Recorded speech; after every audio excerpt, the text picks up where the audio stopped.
सत्य शुद्धो ध्रुवा स्मृति अस्मृत लंबे सर्व ग्रंथि नाम विप्रमोक्ष। ये सनत कुमार ने नारद को लंबे उपदेश के बाद कहा है। आहार शुद्धो सत्य शुद्धि, आहार के शुद्ध होने पर सत्य शुद्ध होता है। आहार का अर्थ होता है जिसका हम आहरण करें। आहरण का अर्थ होता है खींचना, लेना, ग्रहण करना। मुख से जो खाते हैं मुख का आहार है, और कान से जो सुनते हैं कान का आहार है, और नाक से जो सूंघते हो नाक का आहार है, जीभ से चखते हो जीभ का आहार है, त्वचा से जो छूते हैं वो त्वचा का आहार है। इस प्रकार आँख, नाक, कान, जीभ, चाम, इन 5 ज्ञानेंद्रियों द्वारा जो हम ग्रहण करते हैं ये सब आहार हैं। और मन से संकल्प विकल्प ग्रहण करते हैं, ये उसका आहार है। इन 6 आहारों का अगर हम शुद्धिकरण कर लें तो सत्व शुद्धि ही, सत्व कहते हैं अंतःकरण को, तो अंतःकरण शुद्ध हो जाएगा। ठीक देखो, ठीक सुनो, ठीक सूंघो, ठीक छुओ, ठीक चखो, ठीक सोचो, बस ग्रंथि कट जाएगी। भजन यही है। अल्लाह राम कहना आपका विचार है, नमाज पढ़ना, पूजा करना आपका विचार है, करो, बहुत अच्छा है। लेकिन ये नहीं करोगे, नमाज पढ़ते रहोगे और पूजा करते रहोगे, नाम जपते रहोगे, दुख में बने रहोगे। असली भजन है ये मन की ग्रंथि को तोड़ना। आहार शुद्ध हो सत्य शुद्धि। आहरण जो हम आहरण करते हैं वही आहार है, वो सब शुद्ध हो जाए तो सत्य चित्त शुद्ध हो जाएगा। सत्य शुद्ध हो ध्रुवा स्मृति। सत्य जिसका शुद्ध हो गया, अंतःकरण पवित्र हो गया, उसकी स्मृति ध्रुवा हो जाती है, उसका चित्त स्थिर हो जाता है। चंचलता की कोई जरूरत नहीं, कुछ खिंचाव नहीं। सब साधो ये मुर्दों का गांव। साहब ने कैसा गाया, कैसा लाठी मारा है। साधो ये मुर्दों का गांव। पीर मरे पैगंबर मरी हैं जिंदा जोगी। उन्होंने तो कहा कि मरी हैं वैद्य और रोगी। रोगी नहीं मरेंगे, वैद्य भी मरेंगे। सबको उन्होंने कहा 14 भुवन के चौधरी मरी हैं। अंत में उन्होंने कहा नाम अनाम अनंत रहता है, दूजा तत्व न होई। कहें कबीर सुनो हो संतो भटक मोह जनि कोई। नाम और अनाम में अनंत संज्ञाएं हैं, तत्व वस्तुएं हैं, कार्य पदार्थ हैं। प्रकृति से समस्त कार्य पदार्थ निर्मित होते हैं, उनमें कुछ के नाम होते हैं, कुछ के नाम नहीं होते हैं। आदमी जहाँ पहुँचता है समझता, नाम देता, बाकी अनाम रहता है। लेकिन नाम अनाम जितना है सब प्रकृति का कार्य है, ये प्रकृति का विकार है। कुछ उसमें तत्व नहीं जो आपको मिले। दूजा तत्व न होई। कहें कबीर सुनो हो संतो भटक मोह जनि कोई। ये दुनिया के कार्य पदार्थों में भटक के मरो मत। कारण और कार्य का प्रवाह है, मिट्टी पानी आग हवा का समुच्चय प्रकृति है। जड़ प्रकृति से समस्त निर्मित पदार्थ उपस्थित होते हैं, और वो सब नाम अनाम रहते हैं। और उन्हीं में हम अपने को भटकाते हैं, अपनी तरफ देखते ही नहीं हैं। चकमक बाहर देखे बस भूल गए, और सारी चमक दमक झूठी है। नर नारियों की चमक, मकानों की चमक, रेगिस्तान की चमक, बर्फीली जगह की चमक, वनों की चमक, आकाश की श्यामता की चमक, बादलों की चमक, रुपए पैसे की चमक, बिजली की चमक, जितनी चमक है ये सब अंत में प्रकृति का विकार है, और सब मिट जाता है। और इसी में भटक भटक करके हम लोग मरते हैं। अपनी तरफ लौटो। जब अपनी तरफ लौटोगे तो चमक दमक फीका हो जाएगा, सब व्यर्थ लगेगा। वेद के ऋषि ने भी कहा हिरण्मयन पात्रेण सत्यस्यापिहितं मुखम तत्त्वं पूषण पावृण सत्य धर्माय दृष्टे। हिरण्मयन पात्रेण, हिरण्मय पात्र से सत्यस्यापहितम मुखम, सत्य का मुख अपहित है। हिरण सोना को कहते हैं।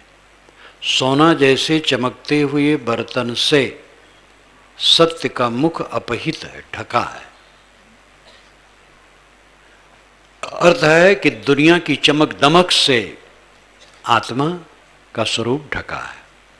ये भी अन्य उक्ति अलंकार में है कि कबीर वाणी और वेद वाणी दोनों अलंकारों में है, बुझव्वल में है, लक्षणा और व्यंजना में है। सोने जैसे चमकते हुए बर्तन से सत्य का मुख ढका है। सोना जैसे चमकता बर्तन क्या है? ये दुनिया की चमक दमक। सोने का मृग देख करके सीता जी लुभा गई। राम जी से कहीं तो राम जी कमर कस लिए उसको लाने के लिए। लक्ष्मण ने समझाया कि भैया सोने का मृग नहीं होता है, ये धोखा है। कहे नहीं, सीता का बहुत मन है, इसको जिंदा या मार करके लाऊंगा। और परिणाम क्या हुआ? थोड़े समय के बाद सीता रावण के पंजे में फंसी रोती रही और राम बन बन रोते रहे। स्वर्ण मृग के भ्रम में पड़ करके राम और सीता बहुत दुखी हुए।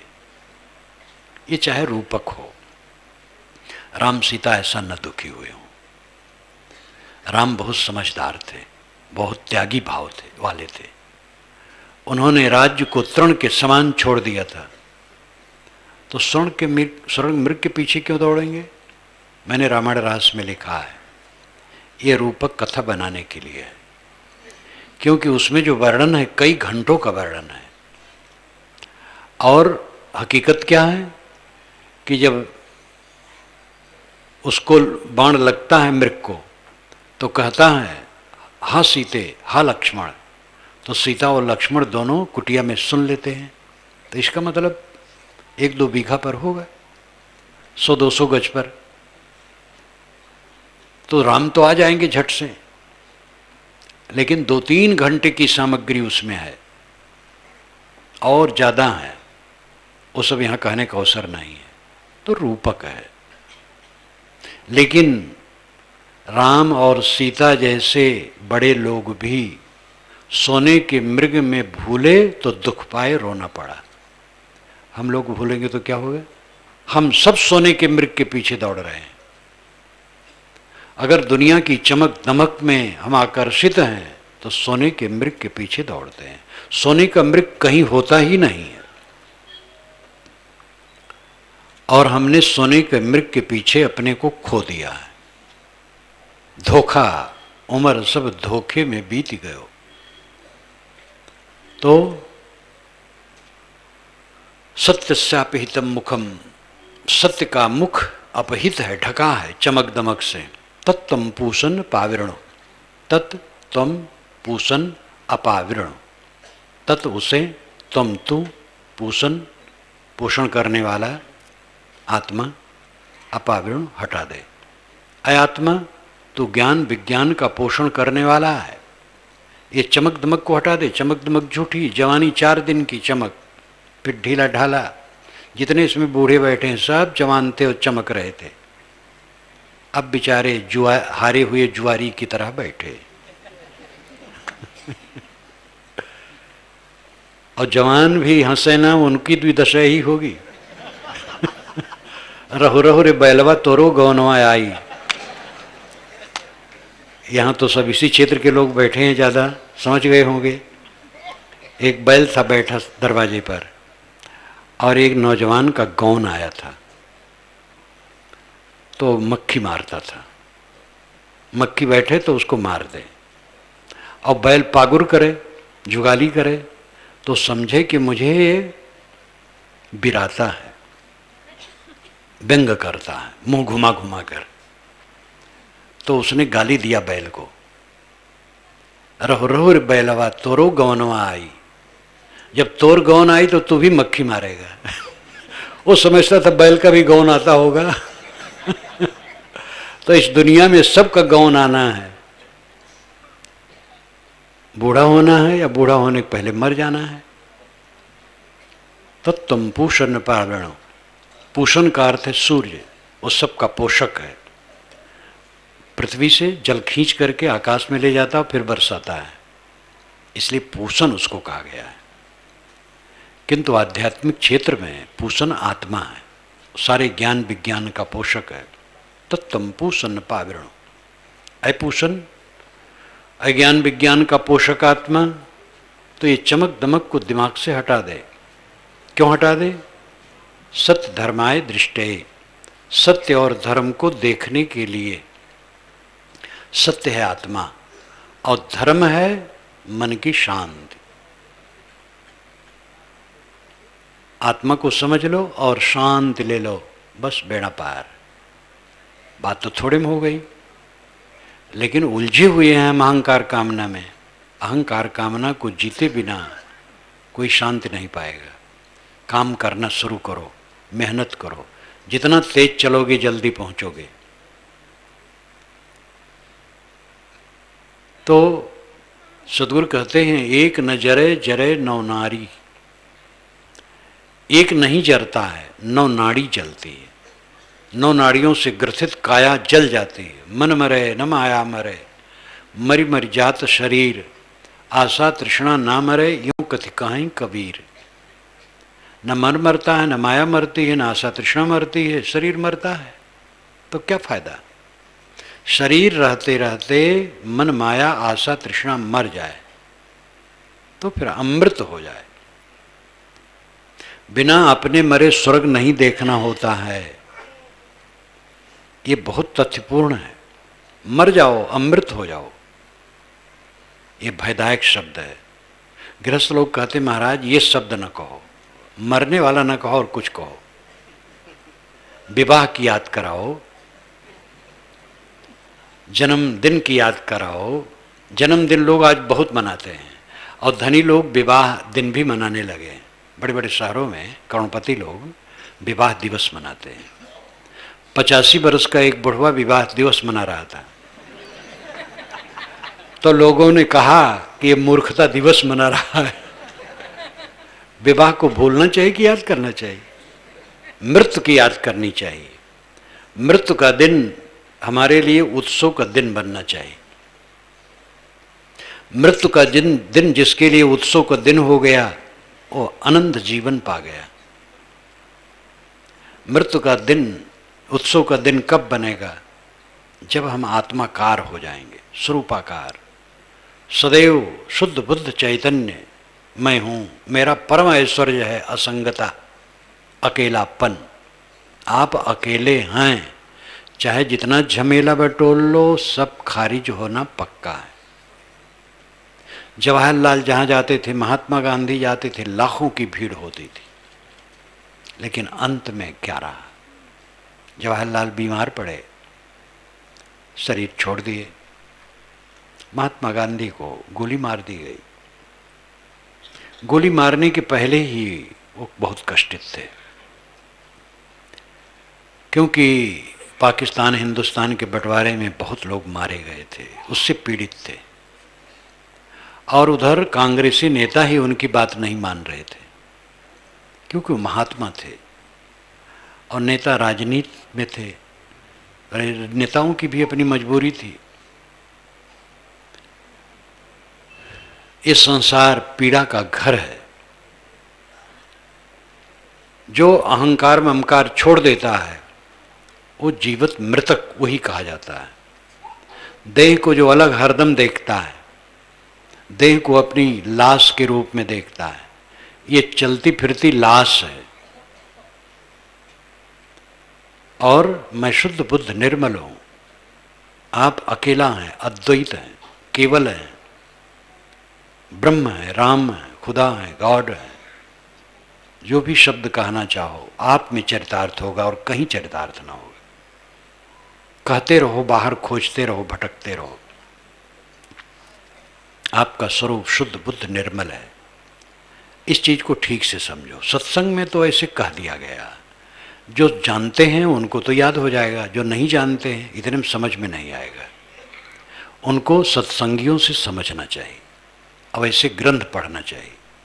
मैं भी कभी नहीं जानता था, भगवान की पूजा करता था, राम कृष्ण, विष्णु, शिव, ये चार की उपासना मैं करता था और चारों मेरे परम प्यारे थे।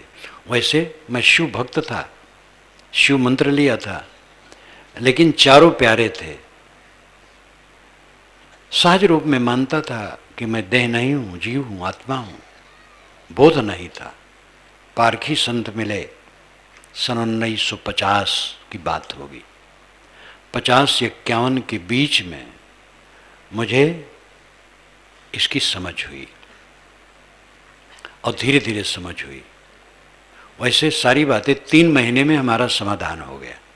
सगुण उपासक और भगवान के लिए अकेले में रोना, जप करना, ओम नमः शिवाय और गायत्री मंत्र और राम नाम मंत्र और ओम नमो भगवते वासुदेवाय मंत्र मैं सुमरनी पर जपता था और बड़ी माला पर जपता था।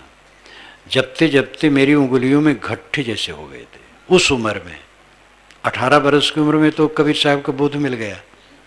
18 बरस की उम्र के पहले की बात मैं कहता हूँ। इतना अनुराग, रात दिन कहीं रहूँ, खेत में रहूँ, घर में रहूँ।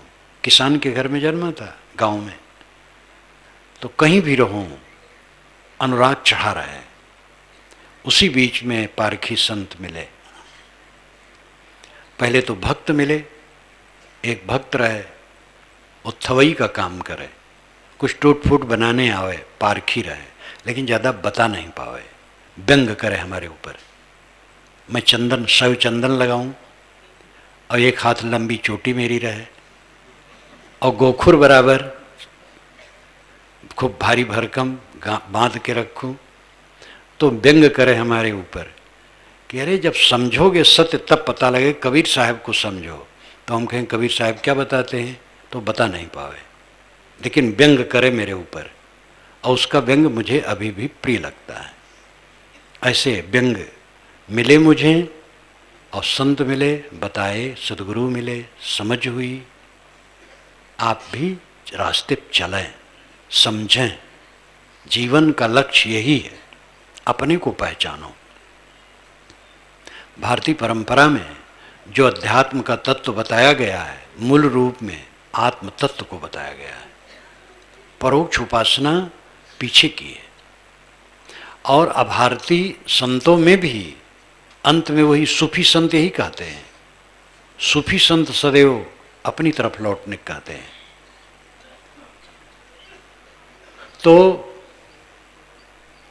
एक न जरे जरे नौ नारी, 9 नाड़ियों से ग्रथित काया जलती है, लेकिन वासना नहीं जलती है, इसलिए जीव फिर भटकता है। अगर दुनिया में वासना रही तो देह छूटने के बाद फिर दुनिया में आओगे। दुनिया की सारी वासनाएं जिसकी खत्म हो गई, तो देह में रहते रहते सब खत्म हो गई। तो मृत्यु का दिन उसके लिए उत्सव का दिन है, सारा दुख वहाँ खत्म है। जीवन मुक्तों को भी जब तक देह है तब तक ठंडी, गर्मी, भूख, प्यास, अनुकूल, प्रतिकूल शरीर का प्रपंच ढोलना पड़ता है। लेकिन जब देह भी छूट गई तो सब क्लेश खत्म हो गया। जीवन मुक्त के लिए शरीर केवल बोझ रूप है, कोई जरूरत नहीं। लेकिन ठीक है, जब तक है चलता है। मृत्यु का दिन तो सारे दुखों का अंत है। मानसिक दुख पहले खत्म हो गया है, अब देह का प्रपंच है, छूट जाए। अनंत शांत, वो अनंत को देखता है। मोक्ष अनंत है, वो कभी बिछुड़ने वाला नहीं है। अनंत मोक्ष को देखो तो मृत्यु प्रिय लगेगी। और उस दरवाजे से निकलना है, बच नहीं सकते हो। दूसरा दाएं बाएं कोई दरवाजा नहीं है, मृत्यु के दरवाजे से निकलना है। और पहले मोह छोड़ दो तो कितना आनंद है। नहीं छोड़ोगे तो फिर बंध के आओगे। इसलिए काम करो। एक न जरे जरे नौ नारी, युक्ति न काहू जानी। शहर जरे पहरू सुख सोए, कहे कुशल घर मेरा। शहर जल रहा है और पहरेदार सुख से सोते हैं। पहरेदारों से कोई कहता है नगर में आग लगी है, पहरेदार कहते नहीं, कुशल है, सब मंगल है, कोई परेशानी नहीं। ये व्यंग है साधकों पर। साधक हैं, भक्त हैं, साधु हैं, महात्मा हैं, गुरु हैं, लेकिन मानसिक क्लेश में दुखी हैं। तो शहर तो जल रहा है, हृदय शहर में आग लगी है। कहते नहीं सब कुशल मंगल है, एक दूसरे से मिलते हैं, कहते भैया राम राम राम राम, कुशल मंगल, खूब चकाचक है। और क्या कहें बेचारे, कहना पड़ता है। चकाचक कहाँ है? अगर मन में विकार है तो चकाचक कहाँ है? मन में ईर्ष्या है, द्वेष है, क्लेश है, क्रोध, मोह, लोभ है, तो चकाचक कहाँ है? जब मन निर्मल हो तब चकाचक है। निर्मल मन जीवन की परम उपलब्धि है। शहर जरे पहरू सुख सोए, कहे कुशल घर मेरा। हृदय रूपी शहर में मनोविकारों की आग लगी है और सब जीव जल रहे हैं, लेकिन साधक कहते हैं कि हमारा घर कुशल मंगल है, साधना चल रही है। ऊपर ऊपर मोटी मोटी साधना थोड़ा कर लिए, मोटे दोष नहीं है, इतने में वो कृतार्थता मानते हैं, अंदर झांक करके देखते नहीं। पुरिया जरे बस्त निज उबरे, बिकल राम रंग तेरा। साहब कहते पुरिया जरे तो बस्त निज उबरे, यहां भी वही पहेली है। पुरिया कहते गठरी को, एक गठरी रखी है, कहने वाला कहता है इस गठरी में आग लगा दो, ये गठरी अगर जल जाएगी तो इसके अंदर रखी हुई वस्तु बच जाएगी, अब अगर आग नहीं लगाई गई तो वस्तु बचेगी नहीं। ये कितनी उल्टवासी है, आपको बकवास लगेगी। बकवास, कबीर बकवास करते हैं, लेकिन कबीर बकवास नहीं करते हैं। सुनने में उल्टवासी है, समझने में सरल है, समझ जाए तो। पुरिया गांठ, अहंकार की गांठ है। अगर अहंकार की गांठ जल जाए तो निज वस्तु उभर जाए, आत्मा का उद्धार हो जाए। हम अहंकार की गांठ में फंसे हुए हैं। कहा जाता है एक कलाकार था, मूर्ति बनाता था, बेचता था, वही उसका पेशा था, और 90 वर्ष का हो गया था। तो उसने सोचा कि अब तो मरना है, मौत आ जाएगी, तो अपनी शक्ल में उसने 100 मूर्तियां बना ली। और मूर्तिकार था तो इसलिए वैसा हाल बनाया था बड़ा सा, जिसे मूर्ति उसमें रखे और लोग आएँ पसंद करके ले जाएं। तो मूर्तियां अपनी शक्ल में उसने 100 मूर्तियां बना करके खड़ी कर दी। मौत आई तो जा करके उसी में वो खड़ा हो गया। अब मौत को बड़ी परेशानी, एक ही शक्ल में 100, मौत लौट गई यमराज के पास। कहे महाराज वो तो 100 खड़े हैं, किसको मैं लाऊं? तो यमराज ने मौत के कान में कुछ जुक्ति बता दी, तो मौत चली अपने शागिर्दों को लेकर। फिर कलाकार उसी में खड़ा हो गया। मौत घूमते घूमते मौत ने कहा वाह, ऐसी कलाकारी, इतना सुंदर मूर्तियां, तो मालूम होता जैसे बोल देंगी। तो उसके एक शागिर्द ने कहा हुजूर लेकिन इसमें एक बहुत बड़ी खामी है। कलाकार ने कहा क्या खामी है? कहा पकड़ो पकड़ो, यही है यही है। कलाकार को अहंकार जग गया। अहंकार को कुरेदने के लिए यमराज ने बताया था मौत को कि इस ढंग से करना। हमारा अहंकार हमें पकड़ा देता है। किस चीज का अहंकार है? जब शरीर अपना नहीं है तो पद अपना है, धन अपना है, मकान अपना है, जमीन अपनी है, रुपए पैसे अपने हैं। धीरू भाई अंबानी ने खूब मोबाइल का प्रचार किया, लेकिन मरते समय एक मोबाइल भी नहीं ले जा सके। चाहे जितना कोई धन जोड़े, इकट्ठे कर जहां के जर, सभी मुल्कों के माली थे, सिकंदर जब गया दुनिया से दोनों हाथ खाली थे। जब शरीर अपना नहीं है तो कौन सी वस्तु अपनी है? किस चीज का अहंकार है? अहंकार एक मूर्खता है, महामूर्खता है। हमारी मूर्खता नष्ट हो, ग्लानि होनी चाहिए। अपने दुख से जो दुखी होता है वही दुखों से मुक्त होता है। और सामान्य व्यक्ति क्या, साधकों में ये दोष होता है दूसरे के दोष देखने के चक्कर में, क्योंकि पक्के साधक नहीं है। अपने दोष को जो निरंतर देखता है वो दोषों से मुक्त हो जाता है। अगर रास्ते में सांप दिखाई दिया तो उस पर हम पैर कैसे रखेंगे, हट जाएंगे। टट्टी दिखाई दी तो हम हट जाएंगे। अगर दोष अपना दिखाई दिया तो निश्चित ही हट जाएंगे। हम अपने दोष को प्रिय मानते हैं, इसीलिए उसमें फंसे हैं। शहर जरे पहरू सुख सोए, कहे कुशल घर मेरा, पुरिया जरे वस्तु निज उबरे। साहब कहते हैं अहंकार की पुरिया जल जाए तो निज वस्तु उबर जाए। विकल राम रंग तेरा, अय राम तेरा रंग विकल है। कबीर साहब इंसान को राम कहते हैं। उन्होंने कहा है, द्वारे तेरे राम जी मिलो कबीरा मोह, तै तो सब में मिल रहा मैं न मिलूंगा तो। अय इंसान, तेरे दरवाजे पर राम जी खड़े हैं और कहते हैं मिलो कबीरा मोह। अय कबीर, अय लोगों, आकर के मुझसे मिलो। राम दरवाजे पर आ गए हैं और खड़े हैं और कहते हैं अय कबीर। कबीर वह अपना नाम सर्वनाम में कर देते हैं सभी लोग। अय लोगों, राम जी कहते हैं दरवाजे पर आकर के कि तुम लोग आकर के मुझसे मिलो। तो घर वाले ने कहा, महाराज साकेत लोग से इतनी दूर आ गए, अब 2 कदम कमरे में नहीं आ सकते हो। तब राम ने कहा, तै तो सब में मिल रहा मैं न मिलूंगा तो ही। तू तो सब में मिला हुआ है, मैं तेरे को नहीं मिलूंगा, अब जा रहा हूं। इतनी दूर से आया, साकेत लोग से इतनी दूर आ गया और तू 4 कदम नहीं आ रहा है, तो इसका मतलब है जो जीव झांक न उपजे, कहा पुकार कबीर। अगर जीव में झांकी प्रेम नहीं उत्पन्न होती तो पुकारने से क्या होगा। तो राम जी चले गए। ये रूपक है, अभिप्राय है। तुम्हारे द्वार पर राम जी खड़े हैं और कहते हैं मिलो, लेकिन आप मिलना नहीं चाहते खुद। राम आपका आत्मा है और उससे नहीं मिलना चाहते हैं।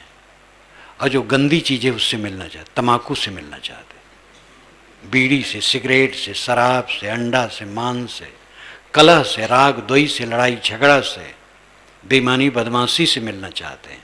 राम से नहीं मिलना चाहते हैं। और राम आपके दरवाजे पर खड़ा है, वो आपका आत्मा है। कथन सदैव द्वैत में होता है, इसीलिए भ्रम होता है। लेकिन मर्मी लोग जानते हैं कि कथन को कोई पकड़ेगा तो नहीं समझ पाएगा। कथन से इशारा समझना चाहिए। राम जी सबके दरवाजे पर खड़े हैं, लेकिन राम जी कहते हैं तय तो सब में मिल रहा, तो सब में मिला है। पत्नी में मिला है, पति में मिली है, बच्चे में मिला है, धन में मिला है, राग में मिला है, द्वेष में मिला है, घर द्वार में मिला है। मिला मतलब मोह कर रहा है, तो सब में चिपका है। तो मैं कैसे मिलूं? मैं तो तेरे दरवाजे पर हूं, तो सबकी आसक्ति छोड़ दे, बस मिल जा। ये सब का अर्थ है कि राम आपका आत्मा है, लेकिन आप उससे मिल नहीं पाते हैं। जिस्म और रूह का रिश्ता भी अजीब है। जिंदगी भर साथ रहे लेकिन तौर्रुफ न हुआ। रूह और जिस्म का रिश्ता भी अजीब है। रूह आत्मा, जिस्म शरीर, ये दोनों का संबंध अद्भुत है। जिंदगी भर साथ रहे, जीवन भर साथ रहे, लेकिन तौर्रुफ न हुआ, परिचय नहीं हुआ। देह और आत्मा साथ साथ पूरा जीवन, 50 वर्ष, 60 वर्ष, 70 वर्ष, 80 वर्ष, 90 वर्ष, 100 वर्ष। जयपुर के एक मियाँ जी 138 वर्ष जिए, अब मर गए गत वर्ष। तो जिंदगी भर साथ रहे आत्मा और देह, लेकिन तौर्रुफ न हुआ, परिचय नहीं हुआ। तो द्वारे तेरे राम जी तुम्हारे दरवाजे पर खड़े हैं और कहते हैं मिलो कबीरा मोह, ऐ लोगों मुझसे मिलो।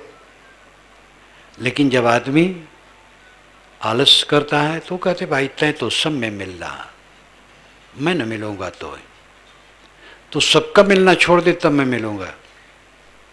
राम हठीला है, वो चाहता है सब छोड़ के मिलो तब मैं मिलूंगा, और कुछ पकड़े रहोगे तो नहीं मिलूंगा। कुछ पकड़े रहोगे तो नाचना अच्छा नहीं बनेगा। एक जुलाहिन थी, उसकी मित्र जुलाहिन एक और थी, बाजार से लौटी थी, तो कई महीने के बाद मुलाकात हुई। तो जुलाहिन सूत की आटी बना बना करके एक टोकरी में रखी थी, वही आटी बना रही थी कपड़ा बुनने के लिए। तो उसका उसने स्वागत किया और कहा बैठो, मैं जल लाऊं पिलाऊं, मिठाई लाई जल लाई। तो आटी बड़ी सुंदर सुंदर लगी, तो जुलाहिन ने जो आई थी वो एक आटी निकाल करके अपने कांख में उसने दबा लिया, चुरा लिया। मित्र जुलाहिन की एक आटी चुरा करके अपने कांख में दबा लिया। जो मिठाई पानी लेकर के आई देखी तो उसको लगा कि मेरी एक आटी चुरा गई और इसी ही इसने लिया होगा और कोई नहीं। लेकिन अब सखी से कैसे कहे? तो कही सखी जी बहुत महीने पर हम मिले हैं, आओ हम दोनों नाचें। तो अब वो बहुत कही तो नाचना पड़ा, लेकिन वो आंख में दबाए रहे। तो कहे कि बहन जी दोनों हाथ खोल करके नाचो। तो कहे बहन जी मैं एक एक हाथ खोल पाती हूँ नाचने में। तो अब कैसे खोले, वहाँ तो चोरी है। जब तक हमारे मन में कुछ रहेगा संसार, तब तक राम जी नहीं मिलेंगे। राम जी तो मिला मिला है, आपका आत्मा है, लेकिन मन में तो संसार बसा है, तो राम कैसे बसे? अभी एक साधक ने पूछा था मुझसे निवास पर कि आत्म विस्मृत क्यों होती है, हम अपने आत्मा का स्मरण क्यों भूल जाते हैं? क्योंकि दुनिया के गोरख धंधे में भूल जाते हैं। एक खिलौना, जो खिलौना मिला है प्राणी पदार्थों का, इसी में भूल जाते हैं। और एक खिलौना झूठ है, राम सच है, आपका अस्तित्व सच है। आप इस पर ध्यान दो, आप भटको मत। राम और खुदा बाहर न पाओगे, वो आपका आत्मा है, आपका स्वरूप है। आपको पाना नहीं है, समझना है और रुकना है। बाहर की मंजिल चल के मिलती है, भीतर की मंजिल रुक के मिलती है। संत लाओ जी ने कहा है जो करता है उसका पूरा नहीं पड़ता है, जो नहीं करता उसका पूरा पड़ता है। करने वाला क्यों करता है? कुछ जानने और पाने के लिए। और जितना हम जानते हैं अपूर्ण है, और जितना पाते हैं अपूर्ण है। चाहे जितना धन पा जाए तो भी कमी लगी रहती है। जो नहीं करता उसका पूरा होता। नहीं करने का मतलब है संकल्प शून्य हो जाना, इच्छा शून्य हो जाना। जो इच्छा शून्य हुआ पा गया, सब तृप्त हो गया। कबीर साहब गुजरात 4 बार गए हैं। वहाँ पर नर्मदा उत्तर से दक्षिण बहती है और दक्षिण बह करके पश्चिम जा करके समुद्र में गिर जाती है। तो जहाँ वो उत्तर से दक्षिण बहती है, दाहिने तरफ यानी पश्चिम तरफ शुक्ल तीर्थ है और बाएं तरफ कबीर बड़ा है। तत्ता जीवा नाम के 2 ब्राह्मण बंधु वहाँ रहते थे कबीर साहब जमाने में। वो कबीर साहब के भक्त थे। एक बार जब वहाँ बहुत दिन रह करके चलने लगे साहब, तो तत्ता जीवा दोनों भाइयों ने उनके पैर पकड़ लिए। कहे महाराज हम आपको चाहते हैं, आप यहीं रहें, हम सेवा करेंगे। तो साहब ने कहा जो तू चाहे मुझको, छाड़ सकल की आश, मुझे ही ऐसा होए रहो सब सुख तेरे पास। साहब ने कहा अगर तुम मुझे चाहते हो तो सबकी कामना छोड़ दो, और मैं जैसे निष्काम हूँ ऐसे तुम भी हो जाओ, बस सब सुख तुम्हारे पास है। साधु के पैर में चक्के लगे रहते, वो घूमता रहता, बैठता नहीं। मैं चल रहा हूँ। तत्ता जीवा ने कहा महाराज आप चले जाएंगे बनारस, हम रहेंगे समुद्र के किनारे, हम कैसे कल्याण होगा? तो साहब ने कहा जो गुरु बसे बनारसी, शिष्य समुंदर तीर, बिसराए बिसरे नहीं जो गुण होए शरीर। गुरु भले बनारस में रहें और शिष्य समुद्र के पास है, लेकिन शिष्य के हृदय में जो गुरु का प्रेम है और बोध है वो तो भूलेगा नहीं। अगर गुरु के बोध को भूल गए तो सब बेकार गया। तो मैं बैठूंगा नहीं, मैं जा रहा हूं, तुम्हें अपना काम करना है। अंत में गुरु भी रास्ता बता के हट जाएगा, आपका बेड़ा आपको खुद पार करना पड़ेगा। गुरु परोक्ष रूप में बताता है, तटस्थ रूप में बताता है। तटस्थ का मतलब है तट पर स्थित। नदी के तट पर व्यक्ति बैठा है, वो तटस्थ है। और कोई तैर रहा है, वो बता रहा है ऐसा तैरो। स्वयं तैरना पड़ेगा, क्योंकि हर इंसान अपने मन का दृष्टा है। मन में सारे विकार ही बंधन है, मेरे लिए नरक है, और उन्हें हमें ही धोना है, दूसरा कोई नहीं धो सकता है। गुरु केवल रास्ता बताएगा। गुरु मोक्ष देते हैं, उसका अर्थ एक सीमा में है, वो बताते हैं रास्ता। न बताओ तो क्या मिलेगा मोक्ष। गुरु का उपकार अनंत है। अभी शुक्ल जी ने गाया नहीं, गुरु की महिमा अनंत है, अनंत क्या उपकार, लोचन अनंत उघारिया, अनंत दिखावनहार। तो गुरु का उपकार अनंत है, लेकिन अंत में करना पड़ेगा, खुद बता देंगे वो बस। शहर जरे पहरू सुख सोए, कहे कुशल घर मेरा, पुरिया जरे बस्त निज उबरे, बिकर राम रंग तेरा। अय राम, तेरा रंग विकल है, तू राम है, ब्रह्म है, लेकिन तू विकल है। रंग नाम भाव, विकल नाम अशांत। कल कहते हैं कोमलता को। पक्षी कलरव कर रहे हैं, मधुर ध्वनि कर रहे हैं। कल मधुरता, मिठास। विकल कड़वाहटपन, पीड़ा, संताप। विकल राम रंग तेरा, अय राम तेरा भाव विकल है, क्योंकि दुनिया में आसक्त है, झूठी चीजों में आसक्त है। जितना हम दुख मानते हैं केवल झूठ का सब मामला रहता और कुछ नहीं। विकल राम रंग तेजा, कुब्जा पुरुष गलेक लागा, पूजिन मन की श्रद्धा। करत विचार जन्म गोखी से, ईतन रहत असादा। सगुण उपासकों और परोक्ष उपासकों पर व्यंग करते हुए साहब कहते हैं, कुब्जा पुरुष गले एक लागा, पूजिन मन की श्रद्धा। कुब्जा पुरुष नपुंसक पुरुष। कुब्जा कहते हैं जिसके पीठ में कुब्बड़ हो, और कुब्जा कहते हैं नपुंसक को। यहाँ नपुंसक अर्थ है। कुब्जा पुरुष गले एक लागा, पूजिन मन की श्रद्धा। एक युवती का पति नपुंसक है, तो उस युवती को संतोष उससे नहीं हो सकता है। आप कुब्जा पुरुष के पास साथ पड़े हैं, जो बोध न दे सके, समझा न सके, रास्ता न दिखा सके, ऐसी उपासना कर रहे हो। जिसकी उपासना कर रहे हो वो बोल नहीं रहा है। शून्य की उपासना करते हो, आकाश में ताकते हो, वो बोध नहीं देता है। मिट्टी की पिंडियों के सामने नाक रगड़ते हो, वो बोध नहीं देता है। कुब्जा पुरुष के गले लगे हो, श्रद्धा पूरी नहीं होगी। जो बोले नहीं, डोले नहीं, समझ नहीं, ज्ञान नहीं, आपको क्या ज्ञान देगा। ये व्यंग है साहब का। कुब्जा पुरुष गले एक लागा, पूजिन मन की श्रद्धा। करत विचार जन्म गोखी से, ईतन रहत असादा। विचार करते करते जन्म घिस गया। साधना करूंगा, मोक्ष लूंगा, शांति लूंगा, परमानंद प्राप्त करूंगा, भगवत प्राप्ति करूंगा। विचार करते करते जन्म घिस गया, और ईतन रहत असाधा, ये शरीर असाध रह गया। वैसे क्रोध, वैसे काम, वैसे लोभ, वैसे मोह, वैसे ईर्षा, वैसे चिंता, वैसे प्रतिक्रिया, वैसे मन का द्वंद्व, निरांत शांत अमृत, अगाध अमृत में स्थित होना केवल शब्द में रह गया। ईतन रहत असाधा। जानबूझ जो कपट करत हैं ते संबंध न कोई, कहीं कबीर ते मूढ़ को भला कवन विधि होई। जो जानबूझ करके कपट करता उसके समान मंद कौन होगा।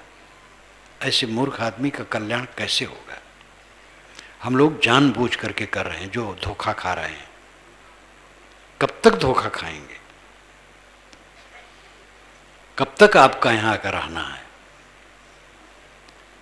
आज काल दिन कैक में स्थिर नाहि शरीर, कहीं कबीर कस राखी हो कांचे बासन नीर। आज कल या कुछ दिनों में ये शरीर स्थिर नहीं, जाने वाला है। कांचे मिट्टी के बर्तन में, मिट्टी के कच्चे बर्तन में पानी कब तक भरे रखोगे। 10 द्वारे पिंजरा तामे पंछी पौन, रहबे को आश्चर्य है जात अचंभो कौन। रहबे को रहने में आश्चर्य है, उड़ गया तो क्या पता क्या उसमें आश्चर्य है। जब 10 दरवाजा खुले हैं और 10 दरवाजा खुले पिंजड़े में पक्षी बैठा, यही आश्चर्य है। उड़ जाए तो क्या आश्चर्य है।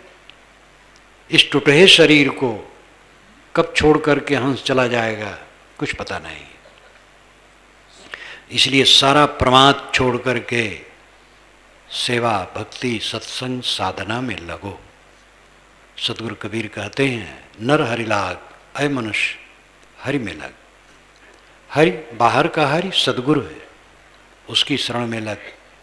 विराट रूप में हरि ये प्राणियों का समूह है, इसको भगवत स्वरूप समझ सबके साथ विनम्रता का बर्ताव कर। हिंदू मुसलमान ब्राह्मण शूद्र कुछ नहीं, मानव मात्र से प्रेम और प्राणी मात्र पर करुणा, मानव के अलावा भी प्राणियों पर करुणा, ये विराट पुरुष भगवान है। अवंत में अपने आत्मा में लगो। नर हरि लाग दो विकार बिन ईंधन, मिले न बुझावन हारा। मैं जानो तो ही से व्यापे जरत सकल संसारा। पानी माह पषाण को पानी माह अगिन को अंकुर जरत बुझावे पानी। एक न जरे जरे नौ नारी युक्त न काहू जानी।